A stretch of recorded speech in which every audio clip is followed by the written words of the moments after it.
Onyesha jitihada zako kwa mtoto, namna ya kumsaidia nyumbani, ndipo umlaumu kwamba kwa nini anafanya vibaya kwenye mtihani wake. Sasa nifuatilie hapa ili wewe uende kumsaidia mtoto wako nyumbani. Ni wa kwangu mimi wewe mtoto, si ni wa kwako? Mpambanie.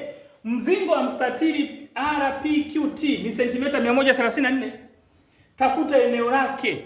Kwa sisi tumepewa mzingo kwanza, mzunguko, alafu anatuambia tutafute eneo. Kwa tutafanyaje? Tutaanza na kanuni kwanza ya mstatili ya kutafuta mzingo wa mstatili kwanza. Hili ni umbo la mstatili. Kanuni yake ni urefu jumlisha upana, tutafunga mabano mara 2.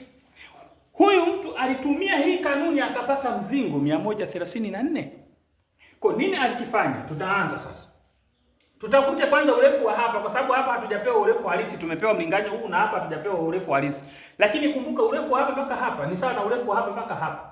Na huu na urefu huu ni sawa na urefu wa hapa. Kumbe utachukua sentimita, utafungua mabano, sawa? Hizi hapa 2D utajumlisha na 15 utafunga mabano. Utazidisha mara 2. Kwa nini umezidisha mara 2? Kwa sababu urefu huu na huu ni sawa na urefu na huu wa hapa juu. Sawa, utaweka alama ya kujumlisha sentimita, afu utafungua mabano. Hizi hapa 3D toa 8 utafunga mabano. Kwa nini unafunga mabano? Tunakwenda kuzidisha mara 2. Kwa nini tumezidisha mara 2? Kwa sababu urefu wa hapa mpaka hapa ni sawa na urefu wa hapa mpaka hapa. Na kwa sababu tunatafuta mzunguko, lazima tuzunguke pande zote.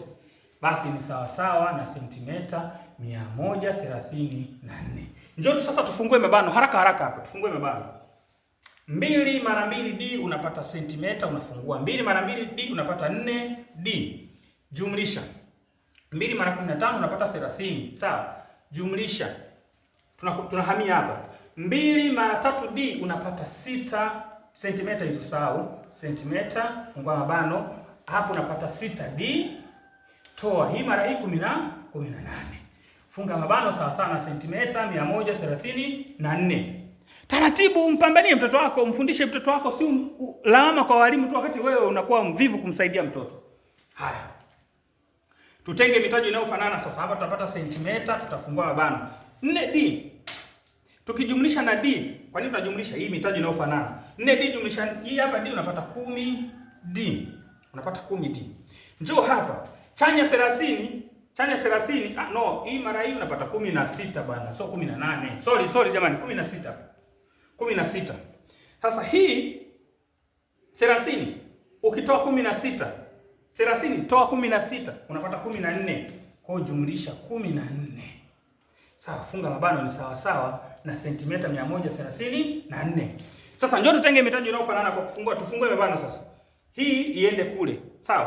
Kumbe huku tutabakiwa na sentimita 10D ni sawa sawa na sentimita 134, tutoe sentimita 14. Umeona? Tumeshatenga mitaji inayofanana tayari, hii imeenda kule. Kwa huku tutapata sentimita 10D ni sawa sawa.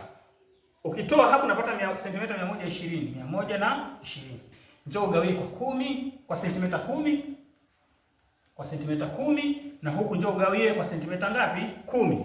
Tunagawanya kwa sentimita 10 kila upande. Kwa hiyo 10 gawanya kwa 10 inaisha, tunabakiwa na D ni sawa sawa. Tukirahisisha sentimita, ukirahisisha kwa sentimita inakatika, kwa hiyo inabaki 10 gawanya kwa 120 gawanya kwa 10 inaingia mara ngapi? Mara 12. Kumbe thamani ya D ni 12. Sawa? Sasa kama thamani ya D ni 12, tunaanza kuingiza hapa. Ili tupate urefu kutoka hapa mpaka hapa ambao ni sawa na hapa mpaka hapa, tunaanza kuingizia hapa. Kwa maana ya kwamba tutachukua sasa 12 hii hapa 12 tulipata ambao ni thamani ya D, tutazidisha mara 2. Unapata 24. 24 tutajumlisha na 15. 24 jumlisha 15. Kumbe urefu huu tutapata sentimita 39. Huu ni urefu wa hapa mpaka hapa, si sawa na hapa mpaka hapa. Tunakuja hapa 12 mara 3.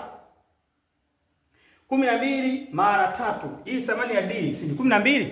Kwa 12 mara 3 36. 36 ukitoa 8 unapata sentimita naziandika huko. Sentimita 36 toa 8 unapata 28. Sasa ili upate eneo la mstatili ni urefu mara upana. Unapata eneo la mstatili. Sasa naomba unitafutie kwenye comment hapo urefu sentimita 39, upana sentimita 28. Naomba uniandikie kwenye comment hapo eneo litakuwa na sentimita ngapi kwa kutumia kanuni ya urefu mara upana. Nizidishie kwenye comment hapo niwekee, na kama umeenjoy kipindi changu, Mungu akubariki sana.